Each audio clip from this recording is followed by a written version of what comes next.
about Penn State? Sure, yeah. First, thanks to Stanford for hosting us this weekend. Appreciate everything they did to make this regional happen. And then congratulations to Penn State, and good luck to them.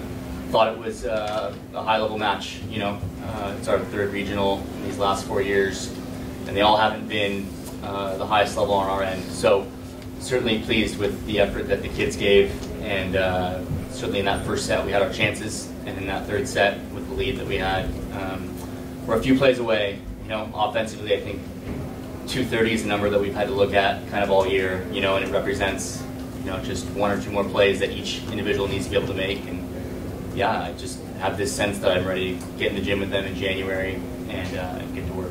So Open for questions. Lauren, that's a formidable block, which you knew, but can you just describe how difficult it was to, and how maybe frustrating at times?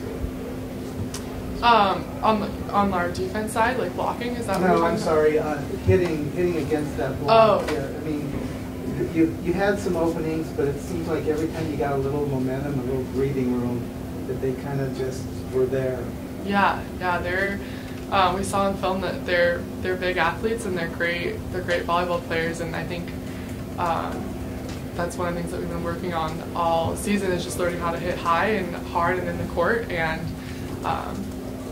yeah, so that's just always a battle that is going to be present when you're playing in a high-level match like this. Just as a follow, I mean, obviously there's timeouts and there's breaks between the sets. Was there anything that you could do to try to adjust to it after you got a good chance to see it? Yeah, I think one thing that's really key is just moving on, just always having like the onto the next play mindset, where you don't think about the past and you think about the present, and you just always work hard for that play. And not getting too focused on any errors or blocks or any amazing plays that they had in the past rally. And for both of you guys, I don't have the stats right over there, but I think there was 5 service errors, and that, you know, those can be downers and demoralizing. Can you talk about, you know, was it a lack of concentration for a second or what? you know, I think actually 5 is within the range of a pretty good match. You know, I think with how tough we serve, you know, that didn't feel like abnormal. There was some rough timing, you know, for those of you know, around 21-20 or 21-19 where we had some timely misses, but, you know, you miss at a certain percentage and you don't always get to pick when it happens, you know, and I thought our serve kept us in it for long periods of time, and yeah, I thought against a really good receiving team like Penn State, I thought we had some good ones out there for sure. You guys have any, you let the coach speak on that one? I think we all had the mindset of serving tough to get them out of the system. That would help us a lot. So I wouldn't say our misses were timid. I think we were going for it whenever we could miss. I think clearly when you guys were clicking in the third set with, I think it was 17-12, and your serve really had sort of knocked them for a little bit of a loop. But Keegan, at 17-12, I mean, it looked really good, and you know, if you get that, you close it in, and then who knows what's going to happen. Yeah, yeah. How frustrating is it to see it sort of slip away? Yeah, it was tough because it wasn't any one thing. You know, we got stuck in a rotation that has been troublesome for us for a while, but we took some good swings. I thought Cara took some good swings in that rotation, and number 15, Jenna Hampton, made some spectacular digs.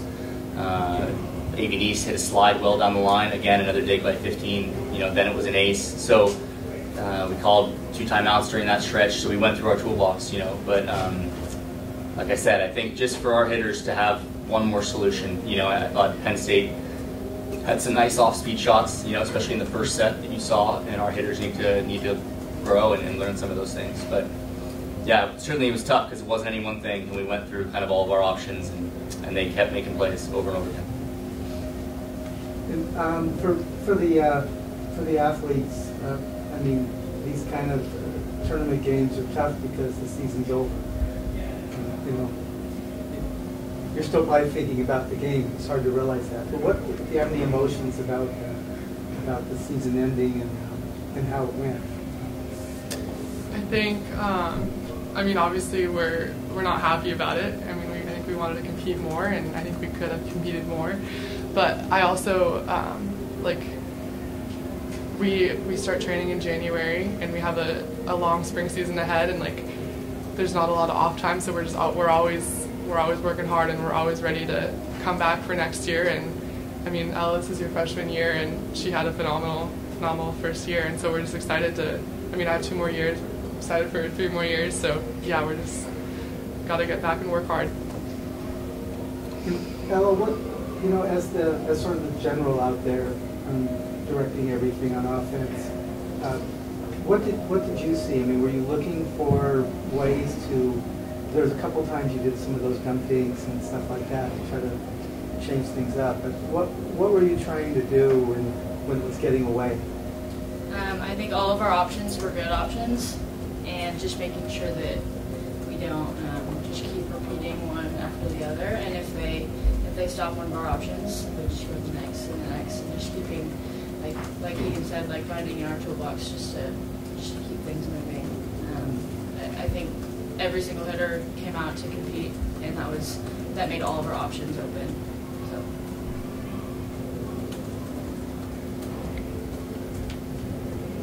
Thanks, guys. Thank you, guys. Thank you.